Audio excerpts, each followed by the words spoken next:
Well, thank you, Sam. You did a great job on this week's verse. And thank you, Jocelyn, for our children's story. And congrats to you and Daniel on celebrating 1 year of being a married couple. God's grace is so good in our lives, and we praise God with you for that first year of your marriage. And speaking of congratulations, this next one is long overdue.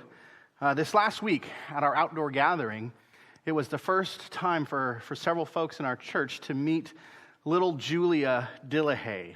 And Julia is one of the many babies born during the COVID season, and having a baby born during this time meant a lot of interesting and unique challenges for the Dillahay family. And one of those challenges was not having the opportunity to introduce Julia to her church family until months after she was born. But what a blessing it was to see her this last Sunday, and what a blessing she is to the Dillahay family. And what a blessing it was for so many of us to be able to get together this last Sunday afternoon in person for worship and for fellowship. Now, thankfully, it wasn't quite as hot as it was 2 weeks ago. God graced us with a wonderful breeze during our service, and it made for a really refreshing time together of singing, of looking at Psalm 133, and of taking the Lord's Supper together. And we're going to be having another one of those outdoor gatherings this next Sunday at 3 p.m., so make sure that you put that on your calendar and join us for that special time.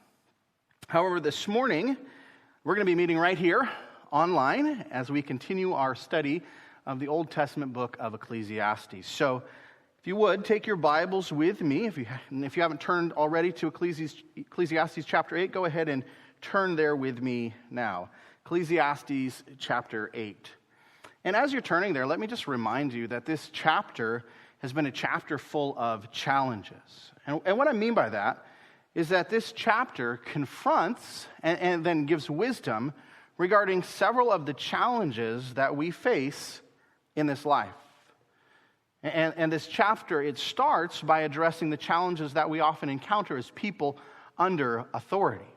Each one of us is a person under authority, and God has instituted and ordained authorities over us, whether that's in our marriage and family, or in our church, or in our society as a whole. And in our society, God has ordained governmental authorities. According to Romans chapter 13, and according to verse 2 of chapter 8 here of Ecclesiastes, God has purposed and He's instituted the governing authorities that are over us. However, sometimes those authorities abuse their God-given position, and that can make their authority really challenging authority to be under. So here in the first 9 verses of this chapter, the preacher of Ecclesiastes gives us wisdom for navigating life under that kind of challenging authority, specifically that challenging governmental authority. He gives us here both a baseline for our response, and then he walks us through some of the nuances, some of the wise deviations from that baseline. And we spent 2 weeks working through all of that. So if you missed any of that, just go ahead and scroll back to the previous YouTube videos, the previous YouTube services, and you can watch that, or you can go to our podcast or to our website and look for the messages titled Challenging Wisdom for Challenging Authority. Challenging Wisdom for Challenging Authority. And then last Sunday, we looked further, we further tackled some of the challenges in this chapter. In verses 10 to 13, we looked at wisdom for facing a challenging society. And in those verses 10 to 13, the preacher told us that he looked at his own society and he saw the wicked in his society being honored and celebrated. And as he saw that, he realized that just further encouraged other people to pursue wickedness. So he told us that seeing that, it frustrated him. He called it vanity, a frustrating puzzle, a frustrating enigma that discouraged his heart. It didn't seem fair. It didn't seem right. But then he showed us how he confronted what he saw with what he knew. He confronted his frustrated heart with the truth. And he tells us the truth here in verses 12 and 13. Look at verses 12 and 13 of chapter 8. He says, though a sinner does evil 100 times and prolongs his life, yet I know that it will be well with those who fear God, because they fear before him. But it will not be well with the wicked. Neither will he prolong his days like a shadow, because he does not fear before God. So here what this preacher is showing us is how he moved from frustration to faith. He took what he saw, what he felt, what he experienced, and he confronted all of that with what he knew. He confronted his frustrated heart with the revelation of God. And beloved, we need to do the same. We need to do the same. We need to learn to trust God, to lean into him, even when everything around us looks frustrating and discouraging. That's the wisdom that we need for dealing with a challenging society. But then, as we now turn to our text for this morning, we come upon another puzzling, another challenging scene. In this chapter, the challenges, they just keep coming. So look with me in our text. Look at what the preacher shares with us here in verse 14. Verse 14 of Ecclesiastes 8. There is a vanity, says the preacher, that takes place on earth, that there are righteous people to whom it happens according to the deeds of the wicked, and there are wicked people to whom it happens according to the deeds of the righteous. I said that this also is vanity. This is vanity. Vanity. There it is, right?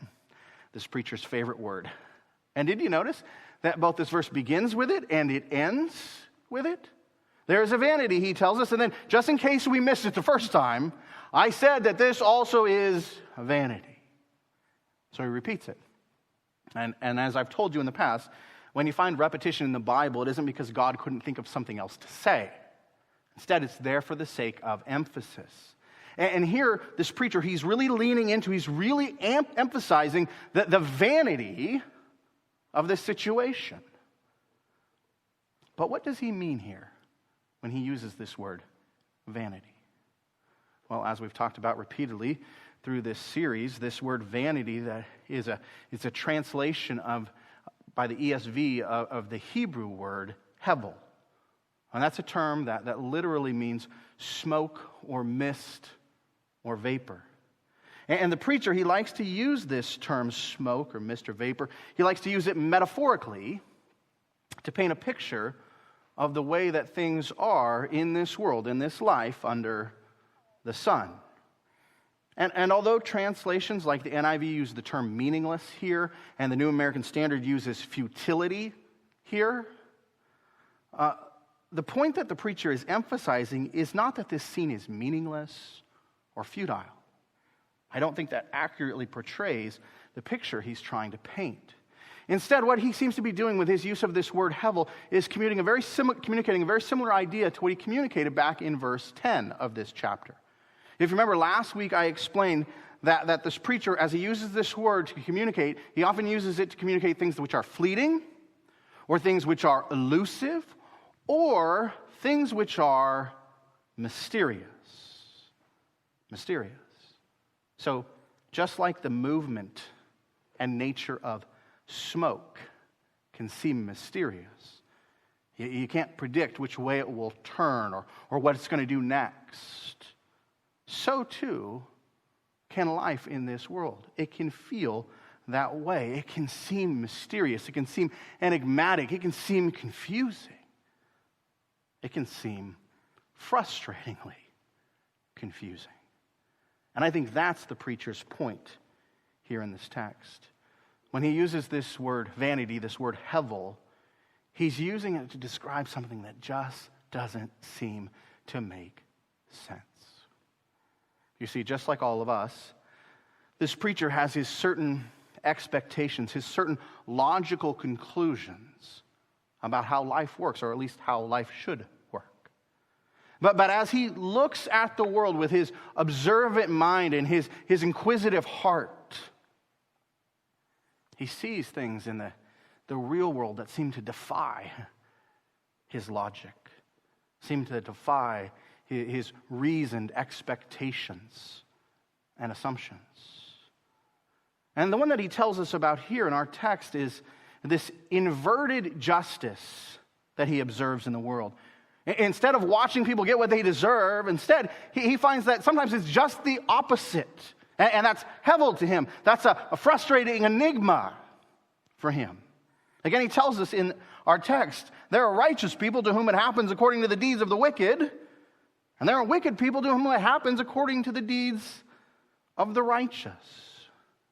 So the preacher looks, and he sees this frustrating enigma that is inverted justice. Now, this is not the first time that Solomon has pointed out the lack of justice or the presence of injustice in this world. Back in chapter 4, way back in chapter 4, verse 1, maybe you remember this, he told us, I saw all of the oppressions that are done under the sun, and behold, the tears of the oppressed, and they had no one to comfort them. On the side of their oppressors was power, but there was no one to comfort them. So there was no one to comfort the oppressed. There was no justice for them. And then in chapter 5, verse 8, there the preacher explained that if you see in a province the oppression of the poor and the violation of justice and righteousness, do not be amazed at the matter. For the high official is watched by a higher, and there are yet higher ones over them. So there the preacher is pointing out that those systematic injustices that often function in a society. And he alluded to something similar in the text that we explored last week. If you remember back in verse 11 of this chapter, of chapter 8, Solomon lamented that because the sentence against an evil deed is not executed speedily, the heart of the children of man is fully set to do evil. So in this book, the preacher, Solomon, he has repeatedly pointed out the injustices that he's witnessed in this world. However, all of those references that I just mentioned seem to focus on injustices coming from one human being to another human being. It is injustice practiced by humanity towards one another. So sometimes those with power, they use that power to exploit others. Sometimes those in positions of law and judgment delay or they fail to execute that law and judgment. So that seems to be the focus, the thrust of those texts that I just pointed out. However, in our text for this morning, here in verse 14, the one who seems to be acting unjustly is, listen carefully, the one who seems to be acting unjustly is God himself. You see here, this preacher, he's not making observations about the way one person treats another. Instead, he's puzzled by the way life itself, life on earth, the way it works. He's looking at life in this world, a life over which he has repeatedly stressed the sovereignty of God, and he is puzzled. He is actually frustratingly confused by how it all works. He's frustrated by the apparent injustice of it all. And that's why he brackets his response with his observations with that repeated word, hevel. He wants us to know that it just doesn't make sense to him. And his statement here is similar to one that we came across back in chapter 7, verse 15. You don't have to turn back there. But back there in chapter 7, verse 15, he told us, in my vain life, in my confusing life, I have seen everything. And then he tells us about some of what he's seen. He said, there is a righteous man who perishes in his righteousness, and there is a wicked man who prolongs his life in his evil doing. And again, there the preacher is pointing out this apparent injustice about the way that life works. A righteous man, he's perishing in his righteousness, and a wicked man, he's prolonging his life in his wickedness. That doesn't seem just. That doesn't seem right. That doesn't seem fair. But if you remember when we unpacked that section in chapter 7, I explained that the preacher there is actually attacking our expectations, our formulaic expectations about how we can make life work in this world. There he was actually attacking our religious formulas, those hoops that we try to jump through in order to make our life work in this world. And what he was showing us is that life doesn't always work according to formulas. Life doesn't always go according to formulas. And I think that the preacher is doing something similar here, although I don't think he's focused on our religious, legalistic approaches. Instead, I think his focus is simply on life that doesn't match our expectations. Life that doesn't match our expectations. And unmatched expectations, those puzzling, frustrating experiences in life, that's a challenge that each and every one of us deals with. Sometimes life in this world can flip our expectations on their head. Up seems down, left seems right. Life just doesn't seem to make sense sometimes. Sometimes this happens on our job, right? Sometimes it happens on our job. We work really hard at our job. We try to be a great employee. We make sure we're always on time. We stay late when it's needed. We do everything that we think we should do, everything that is asked of us. We try to go above and beyond. But then, when that promotion comes, our boss acts like we don't even exist. And when we continue to get passed over for promotion after promotion, and then we eventually get laid off, it just doesn't make any sense. Our experience doesn't match our expectations. At times it can all seem so confusing. And we find these kinds of experiences in all the various spheres of our life. Sometimes our friendships implode, even though we never expected it to. Or our son or daughter walks away from the faith after years of appearing sincere and committed. Or our church falls apart, even though members and leadership seem faithful and sound.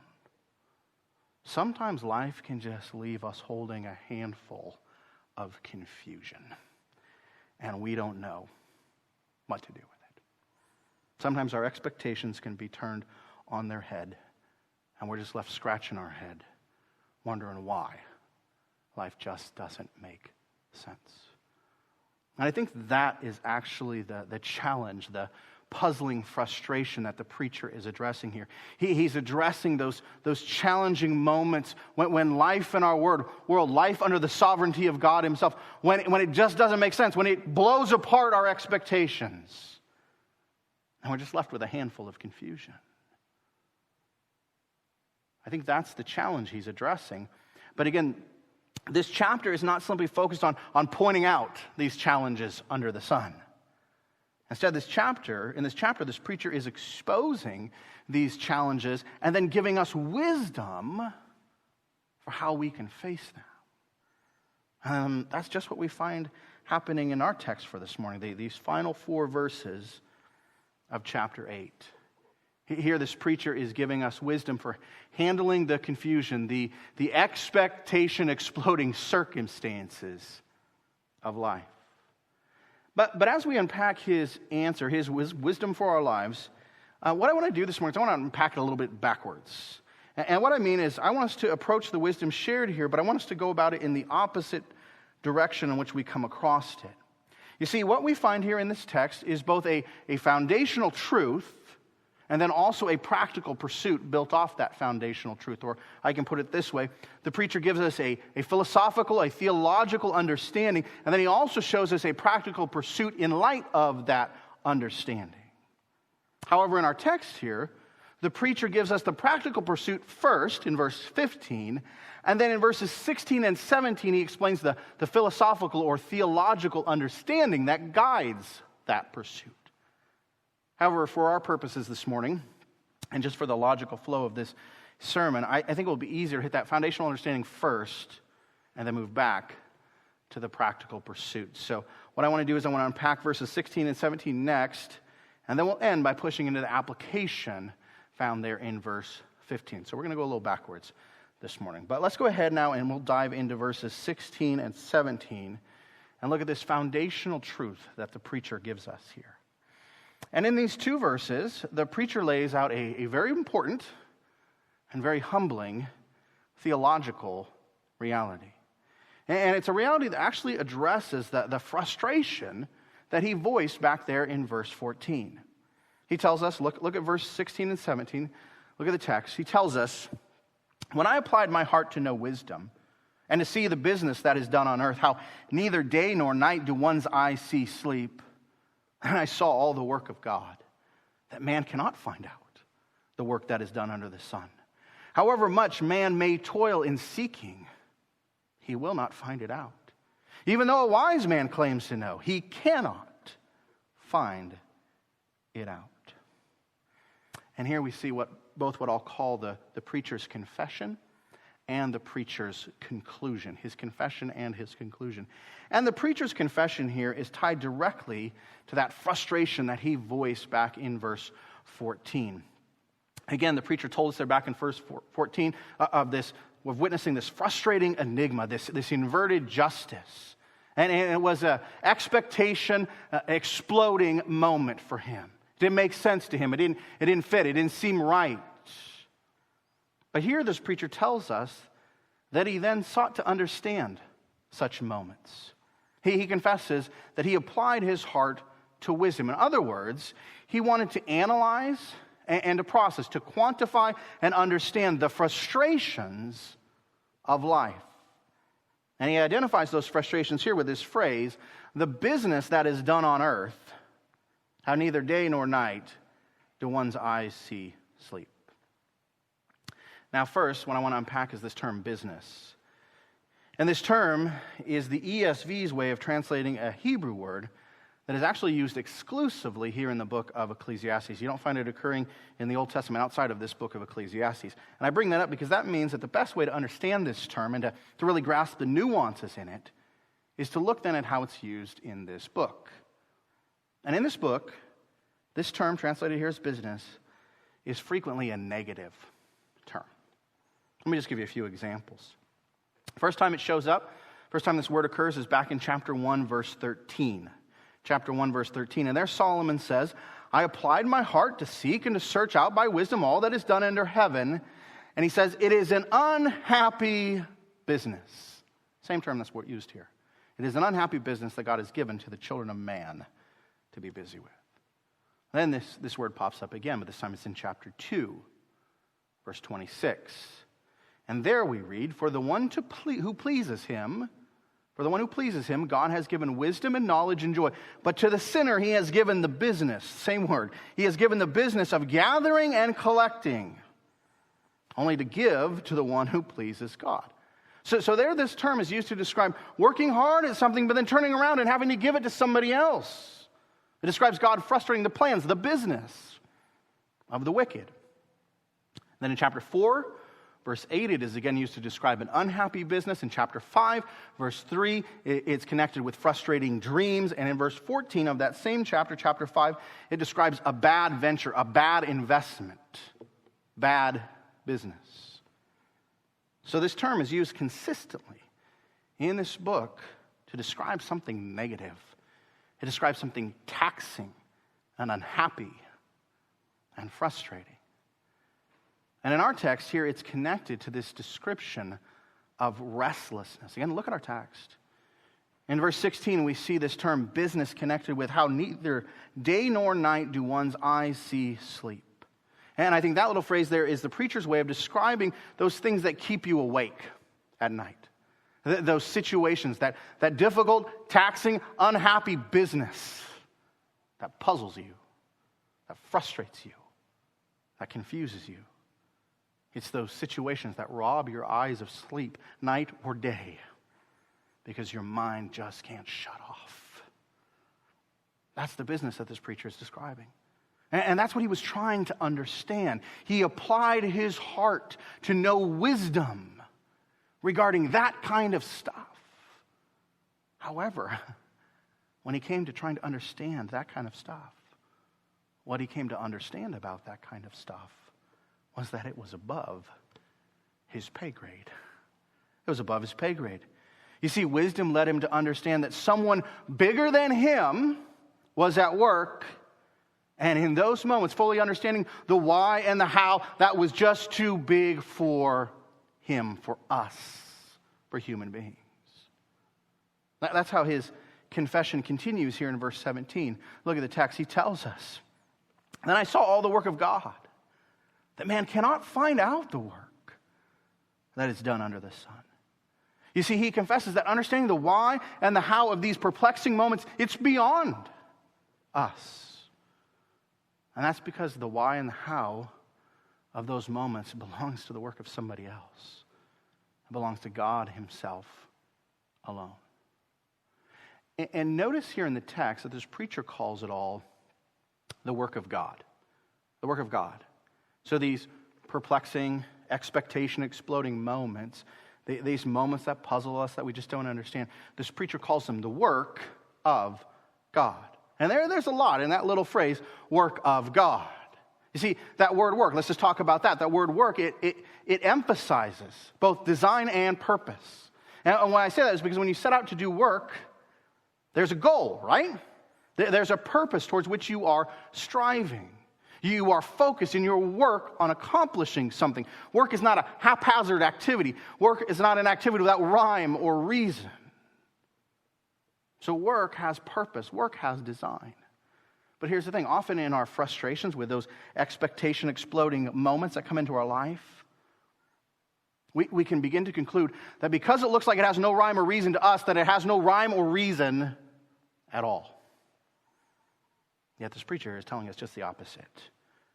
There is actually rhyme and reason. There is actually purpose and design. As one commentator put it, the universe is not the work of an idiot. Instead, it is all part of the intentional plan and activity of God himself. It is the work of God. And because it is the work of God, we need to look at these perplexing, these frustrating, these expectation-exploding moments. We need to look at them through the lens of what God has revealed about himself. It is the work of God. So we need to look at these things through the lens of what God has revealed about himself. And what has God revealed about himself? Well, let me just remind you of a few things. First, let me remind you of what Isaiah 55 says. This is Isaiah 55, verses 8 and 9. Here God tells us this, listen, for my thoughts are not your thoughts, neither are my ways your ways. For as the heavens are higher than the earth, so are my ways higher than your ways, and my thoughts than your thoughts. That's what God tells us. You see, God's knowledge and his ways are so far beyond us. And because they are so far beyond us, that shouldn't surprise us that there are moments then in the work of God that we just don't understand. Moments that puzzle us. How about this statement? This is from Romans chapter 11, verses 33 and 34. Romans 11, verses 33 and 34. There we read, "Oh, the depth of the riches and the wisdom and the knowledge of God. How unsearchable are his judgments and how inscrutable," and that means impossible to understand, "how inscrutable are his ways. For who has known the mind of the Lord, or who has been his counselor?" And that statement there in Romans chapter 11, that's Paul's response to unpacking the mind-boggling activity that is his work of saving us. It's his response to God's plan of saving rebellious sinners like us. And his plan to save us, it defies human logic. It defies human reason. And I say that because he didn't wait for us to get our act together. He didn't demand that we start towing the line and then he'd think about forgiving us. That's the way we'd often operate. But that's not the way he did. Instead, Paul tells us, but God showed his love towards us in that while we were yet sinners, while we were his enemies, Christ died for us. He gave us this salvation as a gift. He gave eternal life to those who spit in his face. He sacrificed his one and only Son to save his enemies. I mean, who does something like that? It defies our logic, defies our reason. But often, the ways of God do that very thing. And that is because God is God, and we are not. God is God, and we are not.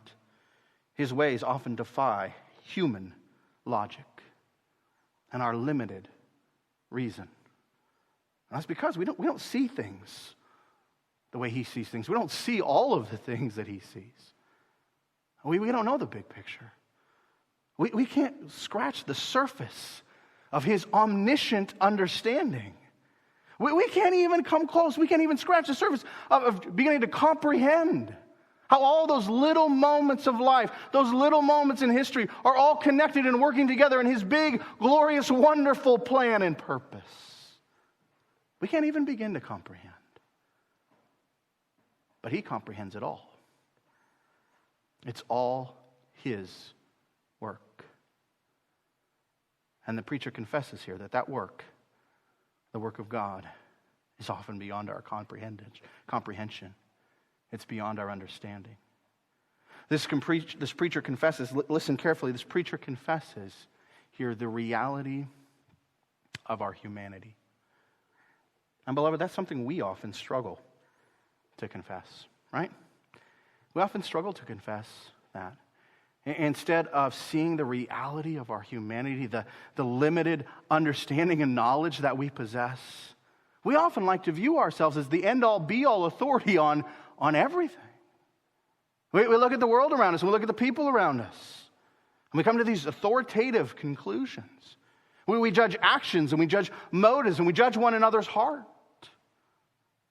And then we pronounce those judgments as though we know and see everything. And sometimes we even pronounce those judgments on God himself. We find ourselves in one of those expectation-exploding circumstances. You find yourself in one of those situations and you know God has allowed it. Maybe you've lost your job in the middle of a pandemic, or your son or daughter is sick and it's serious. Or your spouse says to you, I'm done. Lost all hope in this marriage, in this family. And we begin to conclude in the midst of that moment, as though we see and we know everything, we begin to conclude that God has actually allowed that because he's against us. Or we conclude that he set out to destroy us. We act like we see and we know everything. Or we have some friends who think that they see and know everything. We have friends who act like Job's friends did, and they tell us when we're in those suffering situations, well, it's all your fault. Or maybe it's our own heart that tells us it's all your fault. But the preacher's point here is that the why in those situations, it's often so far beyond us. It's above our pay grade. It is the work of God, and man cannot find out this work that is done under the sun. The preacher here confesses his human finitude and his limitations. He confesses that God is God and we are not.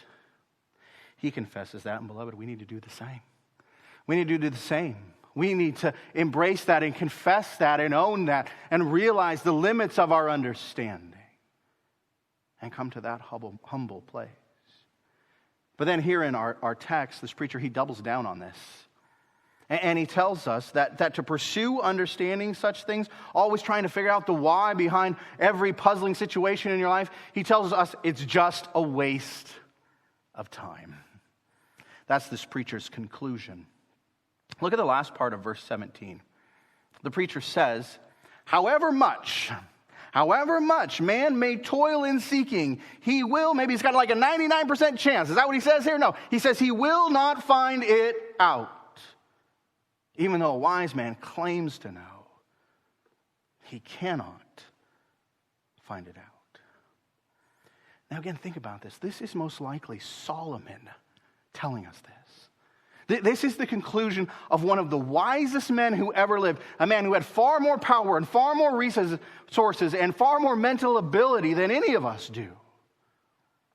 And he tells us, towards the end of his life, he tells us that there are just some things that are beyond our understanding. No matter what you might think, no matter what the experts might say, there are just things that are beyond us. So, can you handle that? Can you handle that? Can you accept that? Can you come to that place of seeing and recognizing and admitting your own limitations? Can you come to that place of accepting your own humanity? Your own humanity. Now, please don't misunderstand the point here. Solomon is not launching an attack upon our curiosity. Learning and studying and growing in our understanding of life in this world is a good thing. It is a healthy and wise thing. So the preacher is not attacking our curiosity and trying to understand life. Instead, what he is doing for us is he is modeling a humble humanity. He's showing us that we need to learn to bow before the sovereignty of God, trusting that he is at work and that his work is not the work of an idiot. Even in the confusing things, the perplexing things, the things that we just can't understand, the preacher's confession is that God is at work, and his conclusion is we just have to accept that. We have to accept that. That is the foundational truth, this humbling, philosophical, theological reality that this preacher lays out for us here. God is God, and we are not. We are not. But then, what do we do with that? What do we do with that foundational truth? How should we respond to that theological reality? Should we just slink off into the corner like some disheartened child who's just been told, I'll tell you when you're older, you wouldn't understand it now? Should we hang our head like a dog that's just been disciplined by his master?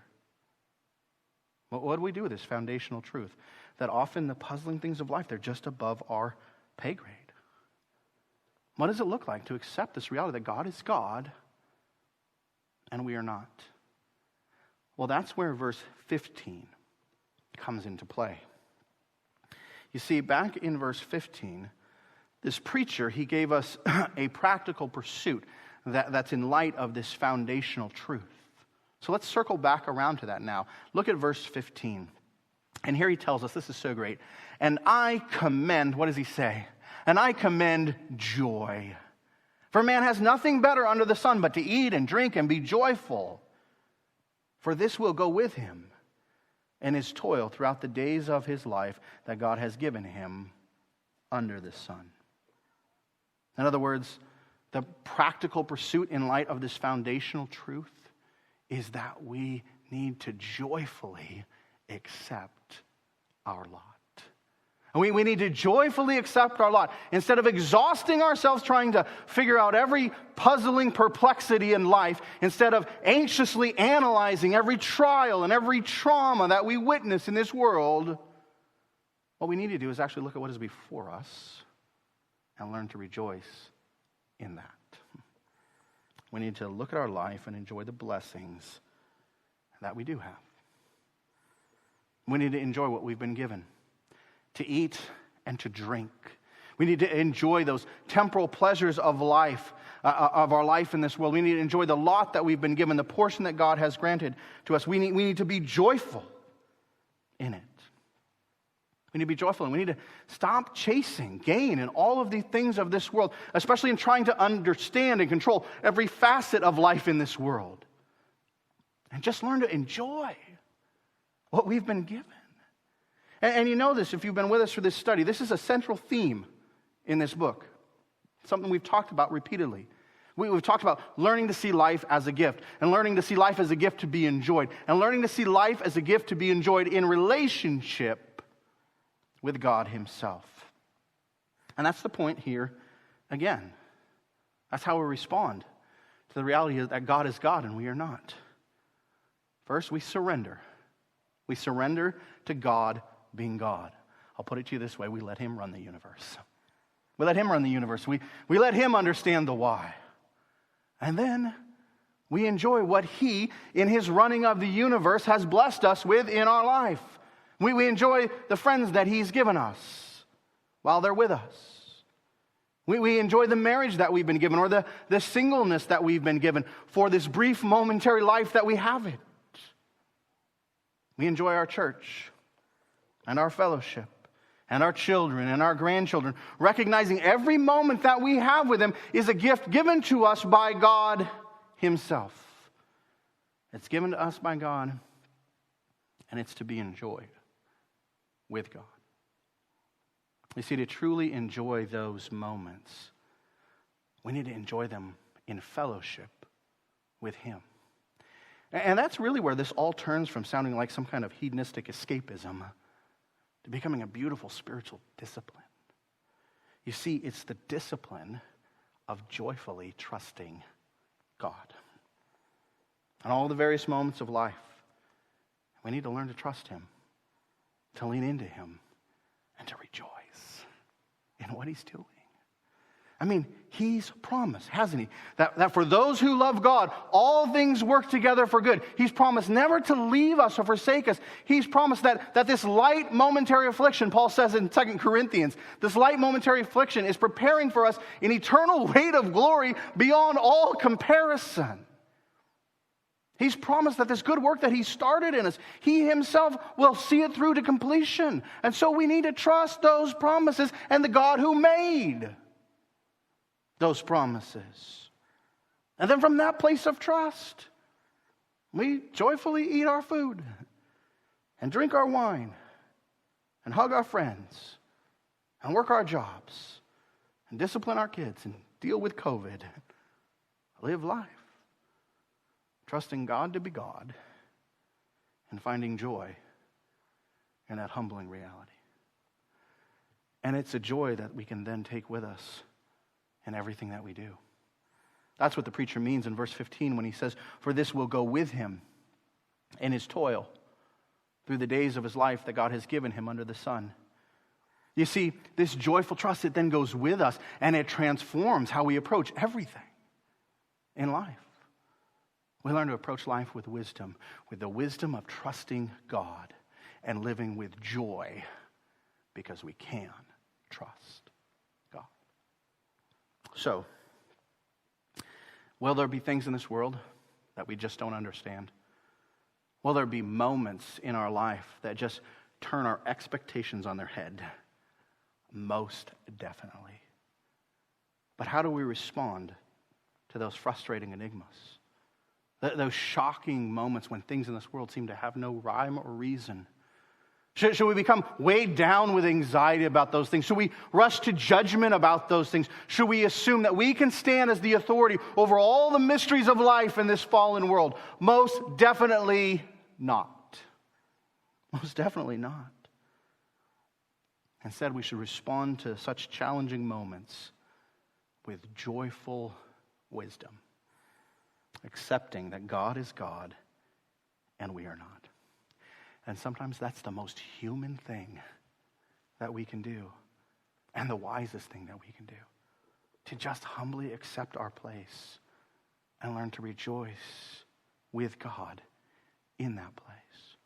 Sometimes the best thing that we can do in those expectation exploding moments is to just learn to live with a humbled joy. We need to learn to live with a humbled joy. Would you pray with me? Lord Jesus, we praise you that not only did you call us through your word to this humbled joy, but you also modeled it for us as well. The writer of Hebrews tells us that for the joy set before you, you endured the cross. So you walked humbly and joyfully into the most perplexing and puzzling of situations, the ugliness and the shame of the cross.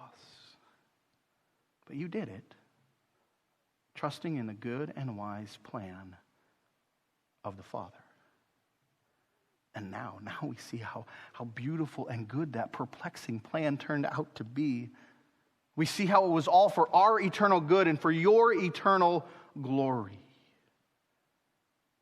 Help us then to live now with that same faith, your joyful faith in all the perplexing moments that still lay before us. Help us by the Spirit to learn to humbly, joyfully trust in the Father, rejoicing in life with Him. Bless us with that humbled joy. This we ask in your name. Amen.